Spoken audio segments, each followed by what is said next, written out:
For the NBA, the 60s were not about changing styles of play. They were about growth in popularity and size. By 1970, it had expanded from an 8-franchise, mostly small-town league to one that included 17 teams and stretched across the country. But with Bill Russell's retirement in 1969, the sun had finally set on the Celtic dynasty, and a fresh generation of players now had their chance to stretch the game's stylistic boundaries. One of them would help reshape the league with the force of his creative vision. He would come to be known as the Doctor, but he entered the basketball world simply as Julius Erving. I think taking the ball to the hoop and dunking the basketball, particularly against bigger opponents, was an expression of sorts. You know, if you dunk the ball over a little guy, I mean, you're supposed to, right? But now you get a guy 6'10", 6'11", 7 feet, you know, you pull a play off on him, then he's got something to think about. That was, you know, playing instinctive basketball. It was just letting it flow from you. It probably was getting a glimpse of the game in the 90s, in the 70s. So, you know, my game was probably a little bit ahead of its time. Even before Julius Erving made his impact felt on the NBA, the climate of change was clear. Well, I think it was an era where people were looking for individuality. People were not afraid to veer from the path and try to leave their own footprints. Guys were more creative in a strange way. And I think that sort of caught up in the general culture. We were looking for a little more flamboyance.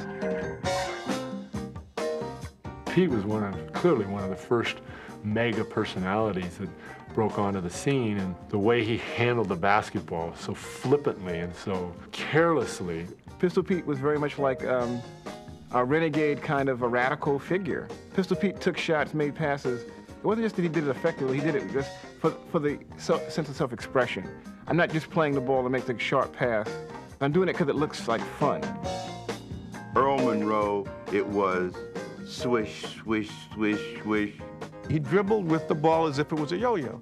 Jerking, jerking, jerking, spinning. You had to have your own thing, and you couldn't be like Earl Monroe. You had to be Earl the Pearl Monroe.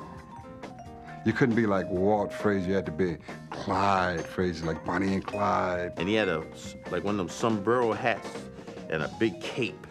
So he looked like a superhero. But it was just a general sense, I think, in America of like a more sense of, let's just do our own thing. What's that phrase? We'll do our thing. Do your thing. But while NBA players were pushing the envelope, a young upstart league was trying to tear it open. And now, here's George Mikan, commissioner of the ABA. You know, I've been associated with basketball all my life, and I can't remember an occasion which has given me more personal satisfaction than the basketball game you are going to see in just a few seconds. People got to remember that the ABA was started on the idea of being entertaining. It was wackier, more open. It had more dunking.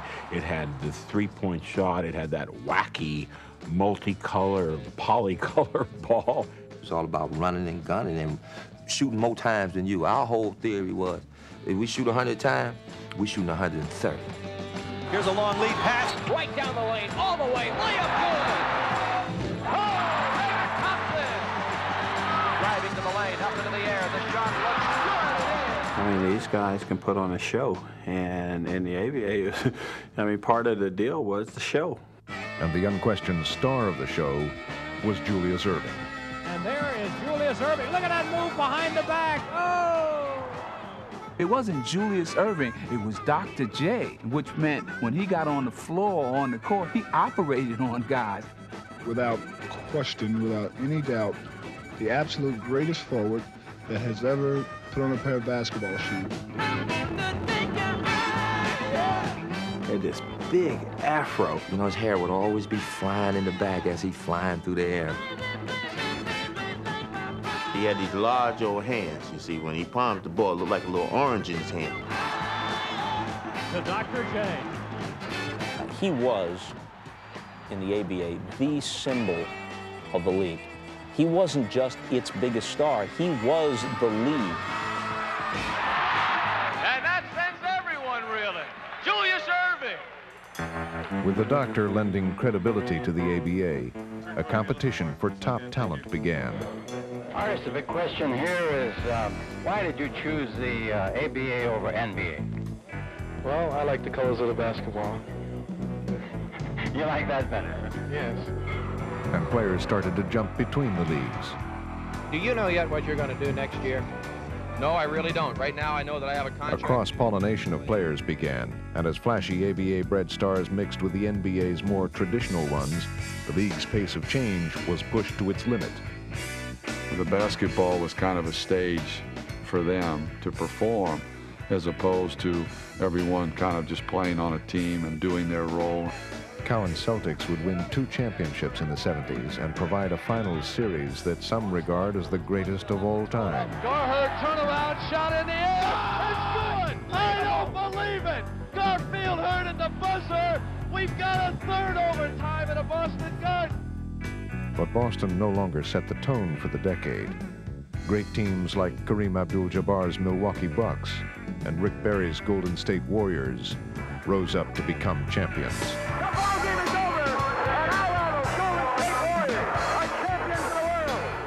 Only to lose their delicate team balance and eventually trade their stars. Finally, in 1976, the 2 leagues would merge, and the NBA's balance of power shifted once again. I'm no longer a New York Net, I'm a Philadelphia 76er, and you know, everyone else as well as myself might as well get used to it. Julius, the doctor! And the 76ers were really the team, I think, that really brought that other style, brought that other energy into the NBA. Because not only did they get Dr. J, they also had George McGinnis, who was also a very free-flowing kind of player. They had Darryl Dawkins, you know, Dr. Duncan. So the 76ers were really like this traveling circus. People used to get mad, and this is no lie. People used to get mad when they missed our layup line before the game. This is warm-up before the games. We had dunks. You see how these guys got the dunks for halftime now and the champion slam dunk? They couldn't touch the dunks we were doing back then. We were doing some crazy things. I had the rub roaster, the bun toaster, the left-handed spine chiller supreme, right-handed spine chiller supreme. They are the Philadelphia 76ers, the greatest collection of individual talent ever assembled on one basketball team. Dramatically, the 1977 finals would pit the Sixers against the Portland Trail Blazers, a team built around a player who was the model of traditional basketball philosophy. There have been basketball players more talented than Bill Walton, and there have been basketball players more unselfish than Bill Walton. But there has never been a player so talented and so unselfish. That 77 championship series between Portland and Philadelphia was a perfect contrast. The individualism, the showmanship of the 76ers and the quiet, reserved teamwork of the Portland Trail Blazers. Block, Walton, picked up by Lucas. Down to Johnny Davis, drives the middle. Look at him go. As always, the most spectacular highlights belonged to the 76ers, but the trophy would go to the Trailblazers. Here we go, the inbound of McGinnis. Drive, stop, pump, shoot, short, no good, and the game is over! The Portland Trailblazers have won the World Championship. I've never coached a better player, I've never coached a better competitor, and I've never coached a better person than Bill Walton. Though Portland may have struck a blow for team basketball, Bill Walton would be lost to injury the next year, and the Blazers would be added to the list of disappearing title holders. Ironically, it would fall to the 76ers leader, Julius Erving, to take the role of NBA standard-bearer. Every city he went to was a sellout. And when you get to that arena, fans were rooting for Dr. J, but rooting for their team. And as long as they saw the doctor perform and do something spectacular, they went home happy. He put a little extra one on that one. But even the doctor could not stem a rising tide of NBA problems. The National Basketball Association, in its 33rd season, is troubled by diminishing crowds and declining television ratings, signs that fan interest may be waning. You know, there's so many great players in the league now that, you know, all of them kind of nullified each other out. And, you know, what people want to come out and see now is, you know, total teamwork, and that's something I think that's really missing in the game now. Suddenly caught in the harsh light of public scrutiny, the league saw its troubles spread off the court as well.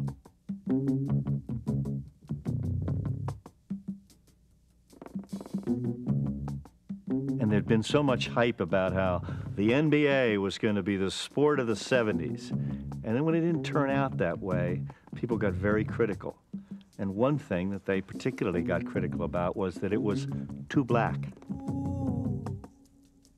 When the Knicks had their first all-black team, guys would say these were the Knickerbockers. I heard that comment a lot. And where do we go from here? So you had all these different undercurrents. And I think a lot of it had to do with the fact that the game was in this sort of wrenching kind of identity crisis. The causes of the NBA's troubles are varied. 40% of all seats at NBA games are empty. Television ratings are down 18%. The crisis may not be far away.